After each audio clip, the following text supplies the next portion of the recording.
Well, it's terrific for the people of Louisa County, and this was a once-in-a-century event, 5.8 on the Richter scale earthquake, and tremendous devastation. And it seemed like every week we were getting more bad news because some of the damage isn't apparent. You got to get in there with engineers and find it.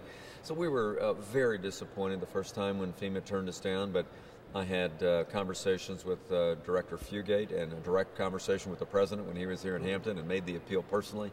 Filed it last week, and I'm very appreciative of how fast they act on it. We've only had the appeal in for a week, right, and they approved it today. So it's great news for the people of Louisa. I know they're hurting.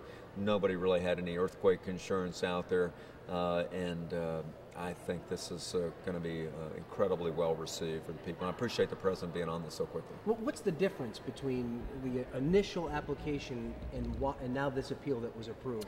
Well, I told Director Fugate we had, since the initial application was made, we found more than 100 other houses that were damaged. We found more significant damage in some of the areas because of the tremors. We've had numerous aftershocks, including, I think, over 10 since we had the initial application. So we were able to get over the threshold that FEMA had set, I think, with the appeal, that they didn't feel we had met in the initial application. So it's our appeal was for $22 million worth of relief. As you know, our budget is very strained. We have limited things that we can do directly to individuals for individual assistance for the homeowners in the county. We've made an application now for public assistance for those two schools that were very badly damaged, and for other public infrastructure. We're still waiting to hear from that. We're optimistic they'll grant that as well. But after a series of denials on the tornado damage, and today we got a denial on Lee, we got a denial on the hurricane. So I'm very grateful. I mean, we think that FEMA's first and foremost responsibility is to help people in times of need. This was a big need that we did not think we could handle on our own or with public charity, and so it's a real celebration. I notified Senator Warner, Congressman Cantor, the leaders out in Louisa, and everybody's very grateful for this very prompt action by FEMA and the president.